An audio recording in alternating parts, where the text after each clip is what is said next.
So it comes as no surprise that NDP leader Jagmeet Singh was correct when he said that Canadians need a universal basic income. Let me show you what Jagmeet Singh called for a few weeks ago and what Canada is actually doing and why it's not enough. So first, here is the initial tweet from NDP leader Jagmeet Singh. This is from March 23rd. Today we are calling for immediate help for all Canadians. Number one, immediate direct help, sending $2,000 with an additional $250 per child directly to all Canadians, a universal basic income. Number two, firing freeze, giving employers more than 75% in a wage subsidy to keep people employed. Now, what's interesting is at this time, neither of these things were even close to happening. The Canadian government ended up instituting a $2,000 a month payment, but not a universal basic income. So it's for people that have lost their job due to COVID-19. Basically, it's means tested. So whether you lost your job or you have to stay home, take care of kids, or whatever it is, for a lot of people, you can apply and you will get the $2,000 a month for the next 4 months, and then EI kicks in if you still need EI. But a lot of people, as I'm going to show you, are falling through the cracks. But before I get there, I also want to say this subsidy ended up happening. So at the time, the Liberal government had announced a 10% wage subsidy. Clearly, it wasn't enough. And they ended up going with the 75% wage subsidy, listening to the NDP. And a lot of the press, the Canadian press, did not cover it in a way that discussed how this was an NDP idea. They just brought it up and said, oh, good, Trudeau's now, bringing this up because it's needed, without mentioning the fact that Jagmeet Singh called for this weeks ago.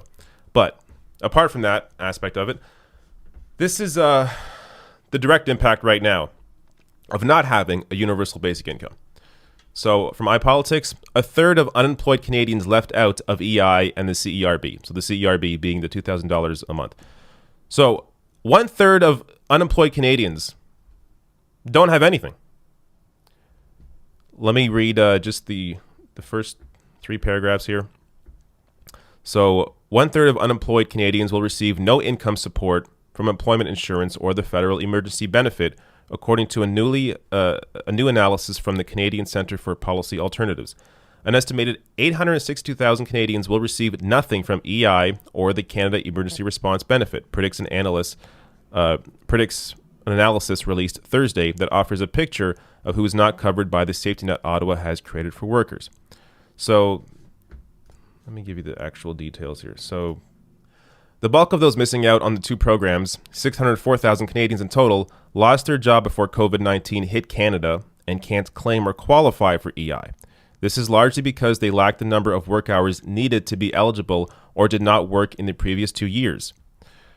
McDonald said these individuals would include those facing a long bout of unemployment, returning from parental leave, some self-employed workers, and those recently off EI benefits but faced with no job opportunities.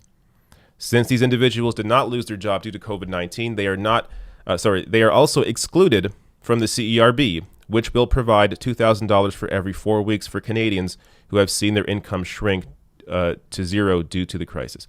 So a UBI is needed here. When you have 1/3 of Canadians that are unemployed, unable to receive any benefits right now, and they're facing a job market where are they going to work?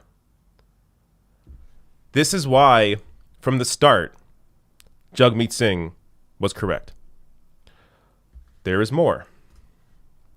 So this is what they're having to do now, the government is having to do to keep up with the demand on this means-tested system.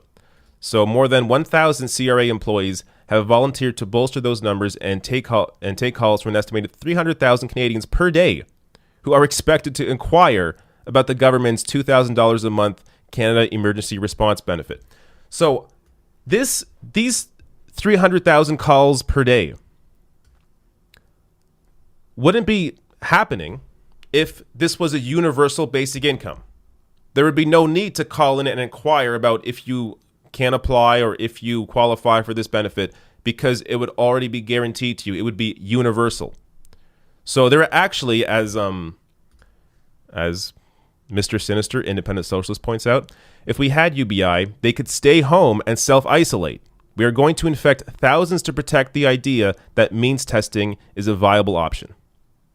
So we're talking about more people, more employees here having to put themselves at risk in order to take these calls about the benefit when these people could be staying home and receiving the benefit.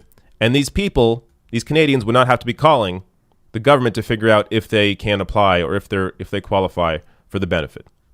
Again, another side benefit here of a UBI. In fact, the press is even beginning to wake up to it. So Althea Raj of HuffPost tweeted out on April 1st, starting to really wonder whether it might have been easier to send everyone monthly checks and claw them back from those who didn't need them next year through income tax. Of course.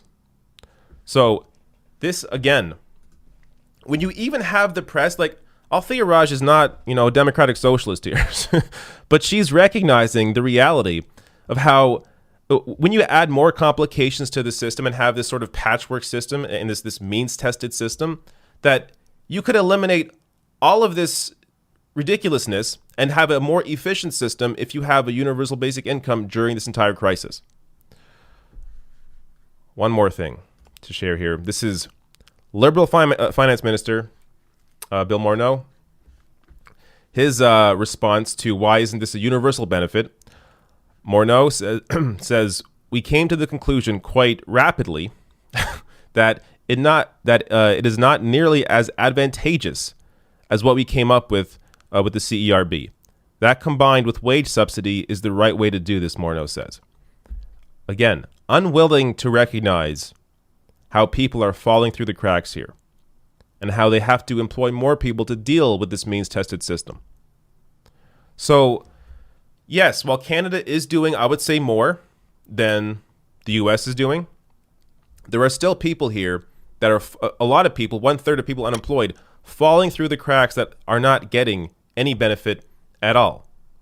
So yes, $2,000 a month for the next 4 months is great if it applies to you. If it doesn't apply to you, then what?